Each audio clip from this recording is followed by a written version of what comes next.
Hi there, welcome along to number 2 of my little stress management series. So I have popped this on YouTube and it's also on Facebook. And if you missed episode 1, this really is just a free little resource, something that I decided to do for the month of May and into June of 2020, just to kind of, if anyone's out there feeling particularly stressed or anxious, some of these things might help you with how you're feeling.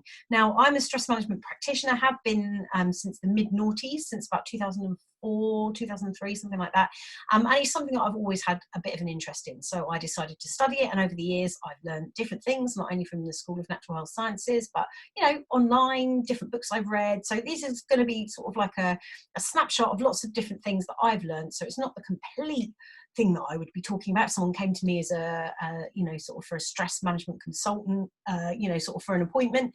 But it's just a few sort of tidbits that might be handy for people going through what we're going through at the moment. So being that we are in Mental Health Week, Mental Health Awareness Week, this is something that's probably a really good thing to talk about as well, because what I wanted to touch on today were the masks of stress. And what I mean by that are, not the masks we wear necessarily, but how people often mask stress, or how it is often not discovered, or people don't think they're actually stressed. They think it's something else. And the first thing to talk about really on this is the medical approach. Back in the 70s, a series of drugs called benzodiazepines were discovered, invented, created, whatever you want to call it. And these were widely prescribed initially because, there they were with this drug that could help people feel more chilled out, things like Valium, you've probably heard of, feel more chilled out, stop them feeling so stressed and anxious. So obviously the medical profession out there thought, fantastic, let's get this out there, help people feel a little bit better about themselves. But of course, one of the contraindications and one of the things to this is it was widely addictive. So people would find themselves being unable to come off these sort of drugs without feeling doubly anxious. And the reason for this is when you are masking a problem, when you're taking something to make you feel better, you're not sorting out the root of the problem. You're just basically covering it. It's just like covering it and covering it and covering it. And it's never going to go away. So then, of course, when you're off those drugs, not only have you been very addicted to those things, but the problem that you were dealing with is still there. And often with stress, people don't actually know they're stressed as well, because it manifests as other things. So this is why the holistic approach, I think, is a much more preferable way to go. So, there are loads of different approaches you can take if you know you're stressed. So let's say you're somebody who knows they're in a stressful job, who knows that right now the situation that you're in with anxiety and stuff like that, you're feeling stressed. What can you do?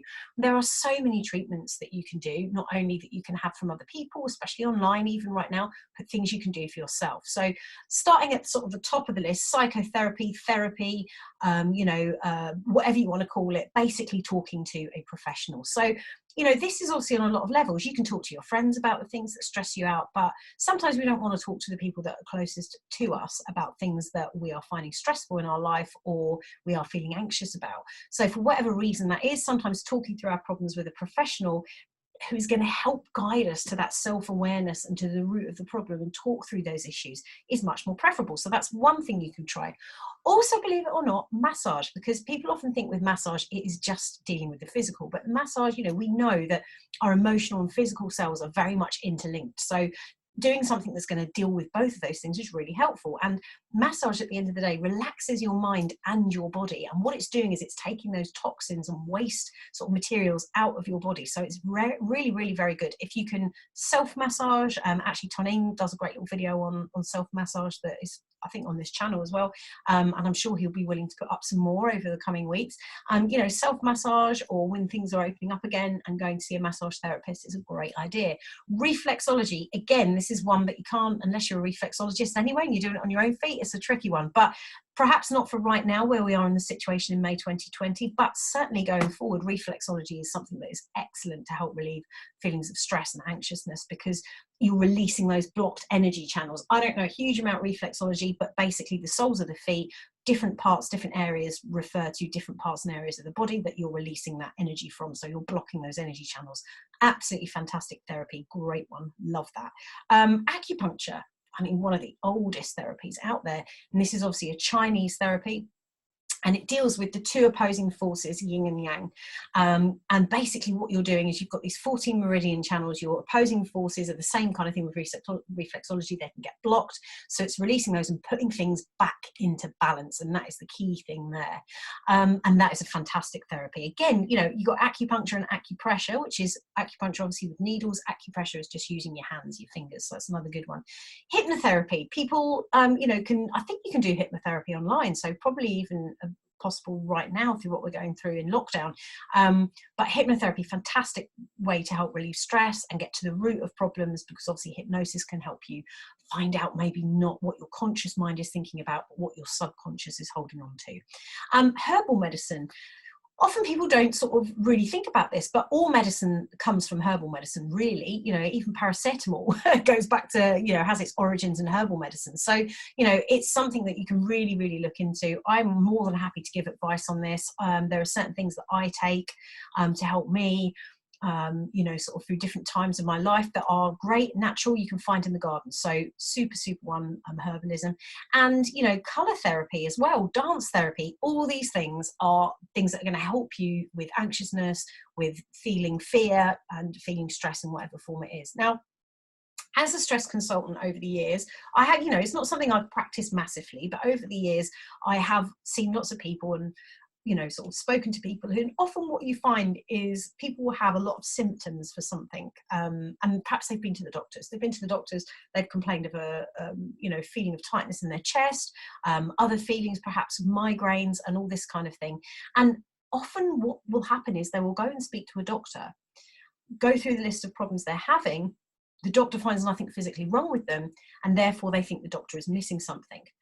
What is actually happening here with especially with stress is the disease of stress is actually in your mind. Okay, that is where the root of the issue is. It's something that's affecting you in the mind, but the end result where it's manifesting is actually in your body. So if you're stressed and this causes you chest pains, if you're stressed and this causes you migraines, it's not that the pain itself that you're feeling is in the mind, it's the root of the problem that's in the mind. So it's still a disease. Stress is still a disease. So it's important, I think, when people are quite dismissive of it and say, oh, you're just stressed, that can still be a very, very serious thing. So it's not something you should overlook. Now, I've always been of the mind, I'm one of those people that's quite, you know, sort of, I have little outbursts. I'll like be a bit stroppy about something and then it's over and it's forgotten with. And I kind of have always seen that as my stress energy being released, and once it's gone, it's forgotten about, that's it.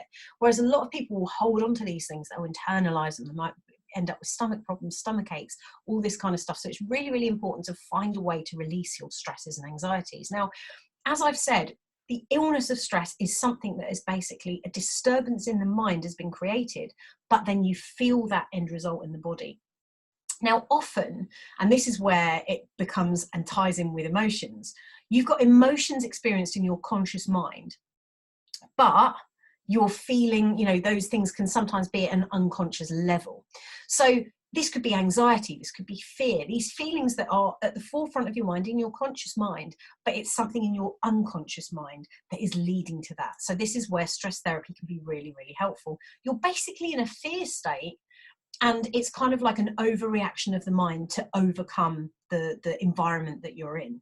And this can be anything. You know, people can find themselves, you know, teenagers, here's a great example, teens, when they're embarrassed. Yeah, this is not something that you particularly see as stress, but this is actually a stress, because that embarrassment, that is causing a little stress reaction, and they might flush. So there's the physical reaction there. So you can see that. Now, one thing I'm going to leave you with today, to just sort of track if you're interested in doing this, is to do a mood table. Now, all a mood table is I want you to, and you can do it at any amount of numbers, but let's go for 10.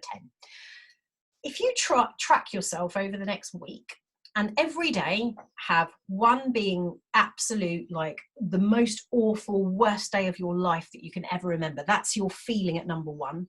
And number 10 being the most happiest, excited, thrilled, engaged you've ever been. So number 10 is where you want to be, or perhaps you don't want to be at 10 all the time, but certainly number 10 is where, you know, where you felt the most ecstatic, and number 1 is where you felt the least happy in your entire life.